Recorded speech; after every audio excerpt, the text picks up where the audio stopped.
இந்த சேனலை தொடர்ந்து நடத்த உதவி செய்ய நினைப்பவர்கள் உதவி செய்யலாம். வணக்கம். நம்முடைய பிரதமர் மோடிக்கு வெளிநாட்டு பயணம் என்றால் அவ்வளவு பிரியம். நீங்கள் 2014 இப்போ 2025 முடிய போகுது. பெரும்பாலான நாட்கள் அவர் வெளிநாடுகளில் தான் தன்னுடைய காலத்தை கழித்திருக்கிறார் அப்படிங்கிறது நமக்கு தெரியும். அந்த அளவுக்கு அவருக்கு விருப்பம். ஆனால் சமீப காலமாக நீங்கள் பார்த்தீங்க அப்படின்னா வெளிநாடு செல்வதற்கு ரொம்ப தயக்கம் காட்டுறாரு. என்ன காரணம்னு தெரியல. ஆனால் காரணம் இப்போ கண்டுபிடிக்கப்பட்டிருக்கிறது.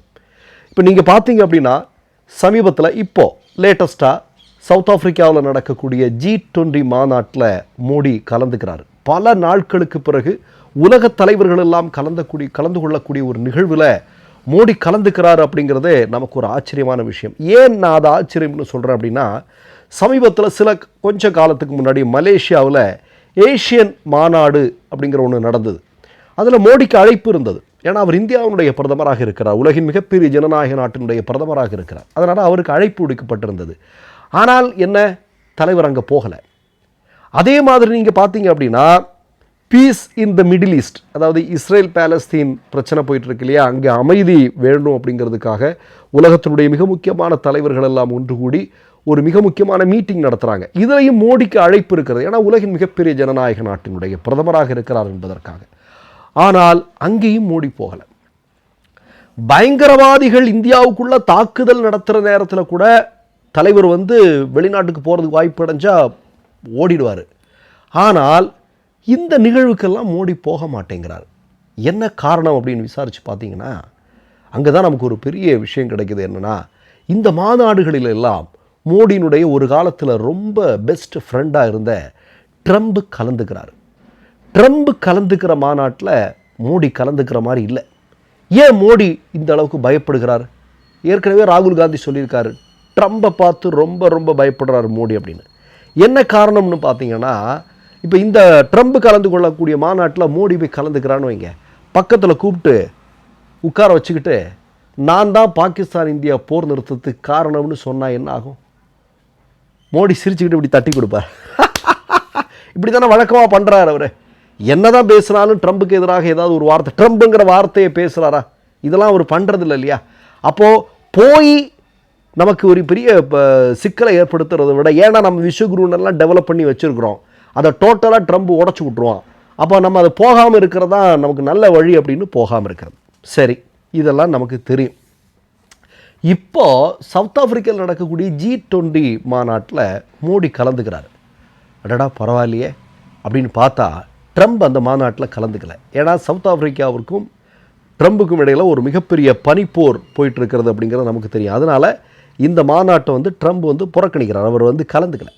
சரி, ட்ரம்ப் வரலையாப்பா? ஆமாம் வரல, அப்போ நான் போகிறேன்னு சொல்லிட்டு தலைவர் போய் கலந்துக்கிறார். கலந்துக்கிட்ட இடத்துல தான் அங்கு நடந்த சில நிகழ்வுகள், அது ஆர்எஸ்எஸ்காரன் எப்படியெல்லாம் இங்கே சமூக ஊடகங்களில் அதை போட்டான். அதற்கு சவுத் ஆஃப்ரிக்காவில் இருக்கக்கூடிய மிக முக்கியமான பொறுப்பில் இருக்கக்கூடிய அமைச்சர்கள், பாராளுமன்ற உறுப்பினர்கள் எல்லாம் இன்றைக்கு கழுவி ஊற்றிட்டு இருக்கிறாங்க.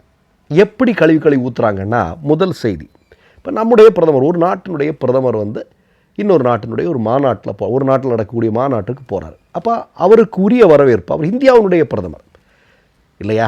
இப்போ குஜராத்தில் மோடி என்ன பண்ணார், அந்த அடையாளத்தோடனா அவருக்கு உலக நாடுகள் தடை விதித்தாங்க, அது வேறு. ஆனால் எப்படியோ அவர் ஓட்சோரியோ இல்லை இவிஎம்மோ இல்லை தேர்தல் ஆணையமோ ஏதோ ஒன்று அவர் பிரதமர் ஆகிட்டார். இப்போ பிரதமர் ஆகிட்டு அவர் அப்போ அங்கே போனார் அப்படின்னா என்ன நடக்கும்?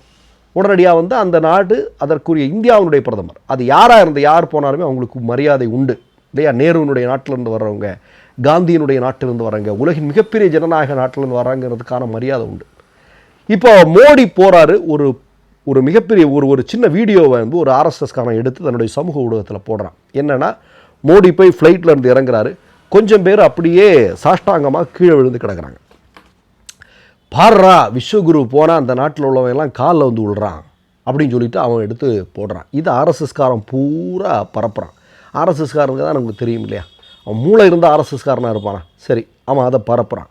பரப்புன உடனே இதை பார்த்த சவுத் ஆஃப்ரிக்காவில் இருக்கக்கூடிய மிக முக்கியமான அரசியல் நபர் என்ன பண்ணுறாரு அப்படின்னா, இது எல்லா நாட்டினுடைய, அதாவது இந்த மாநாட்டில் உலகத்தினுடைய எந்தெந்த நாடுகளிலிருந்து பிரதமர்களோ அல்லது முக்கியமான நபர்கள் வந்திருக்கிறாங்களோ அவங்களுக்கெல்லாம் இந்த மரியாதை கொடுக்கப்பட்டிருக்கிறது. ஏன்னா இது எங்கள் நாட்டினுடைய பழங்குடி மக்களுடைய பாரம்பரிய நடனமான யூலோஷா. அந்த யூலோஷாவில் வரக்கூடிய ஒரு ஒரு ஸ்டெப்பு தான் அது. அதை இவனுங்க ஃபோட்டோ பிடிச்சி என்ன பண்ணியிருக்கிறாங்கன்னா, G20 மாநாட்டிற்கு மோடி போனார், அந்த இடத்துல அவனுங்கெல்லாம் காலில் விழுந்துட்டானுங்க அப்படின்னு. உடனே இந்த சவுத் ஆப்பிரிக்காவுடைய அந்த அரசியல் பிரமுகர் தன்னுடைய சமூக வலைதளத்தில் என்னென்னா, ஆஸ்திரேலியாவில் இருந்து போன பிரதமருக்கு எப்படி வரவேற்பு, இதே வரவேற்பு கொடுக்கப்பட்ட வீடியோவோடு அவங்க போட்டிருக்காங்க. பாருங்கள், மோடியினுடைய பிள்ளைகளால் நம்முடைய நாட்டுக்கு எவ்வளோ பெரிய அவமானம்ங்கிறத பாருங்கள். எப்படியெல்லாம் வளர்ப்பு பாருங்கள், கொஞ்சம் யோசிச்சு பாருங்கள். நீ சரி, இப்போ அடுத்தது என்ன? அடுத்தது நீங்கள் பார்த்தீங்கன்னா, இப்போ ஏராளமான நாட்டினுடைய பிரதமர்களெல்லாம் அந்த மாநாட்டில் கலந்துக்கிறாங்க. அவங்கெல்லாம் தன்னுடைய சமூக வலைத்தள அவருடைய அஃபிஷியல் சமூக வலைத்தள பக்கத்தில் ஒரு 5 புகைப்படங்கள், ஒரு 2-3 வீடியோ, இப்படி சில பதிவுகளெல்லாம் அவங்க போட்டிருக்கிறாங்க. ஆனால் பாஜகவினுடைய மோடியினுடைய அஃபிஷியல் தளத்தில் 70க்கும் அதிகமான வீடியோக்கள் போடப்பட்டிருக்கின்றன. நமக்கு தெரியும், மோடி என்று சொல்லக்கூடிய நபர் ஃபோட்டோவும் வீடியோவும் இல்லைன்னா அவரால் சகிச்சிக்க முடியாது, அவரால் தாங்க முடியாது. அது நமக்கு தெரியும். ஃபோட்டோ, வீடியோ இதன் மூலமாக எப்படி ஒன்றுமே இல்லாத ஒரு நபரை, அதாவது நிர்வாகத்திலாகட்டும் அல்லது மக்கள் செல்வாக்காகட்டும், இல்லை ஒரு நேர்மையான அரசியலை முன்னெடுத்து இவ்வளோ பெரிய பொறுப்புக்கு வந்தது இந்த விஷயத்தில் ஆகட்டும், இதில் எதையுமே நம்ம மோடியை நம்ம சேர்த்துக்க முடியாது. அப்படிப்பட்ட ஒரு நபர் புகைப்படங்களின் மூலமாகவும் வீடியோக்களின் மூலமாகவும் தன்னை மீண்டும் மீண்டும் மக்கள் மத்தியில் ஒரு கவர்ச்சிகரமான அரசியலுக்குரியவராக தன்னை மாற்றிக்கொண்டிருக்கிறார் அப்படிங்கிறது எல்லாருக்குமே தெரியும். இதற்காக என்ன பண்ணுறாங்கன்னா, ஒரு பெரிய PRO டீமே ஒர்க் பண்ணுறாங்க. இப்போ சமீபத்தில் கூட நமக்கு தெரியும், RSS அமெரிக்காவில் அதனுடைய அதனுடைய புகழை பெரிய அளவில் கொண்டு போய் சேர்க்கணும், RSSங்கிறது அப்படிப்பட்ட இயக்கம் இப்படிங்கிறதுக்காக எத்தனை கோடி ரூபாய் கொடுக்கப்பட்டது ஒரு PR ஏஜென்சிக்கு அப்படிங்கிறத நம்ம உட்பட இந்தியாவுடைய பெரும்பாலான ஊடகங்கள் பதிவு செய்திருந்தார்கள். அதே மாதிரி மோடியினுடைய ஒவ்வொரு விஷயத்துக்கும் அவ்வளவு பெரிய அளவில் பணம் செலவிடப்படுகிறது. அது மக்கள் பணம், நல்லா கேட்டுங்க, மக்கள் பணம். அதில் ஒரு 70 வீடியோவில் போட்டுட்டு, அதில் நீங்கள் குறிப்பாக பார்த்தீங்க அப்படின்னா, பொதுவாக இந்த மாதிரியான மாநாட்டில் கடந்த காலங்களில் போனால் தலைவர் நடுவில் உட்கார்ந்துருவார்.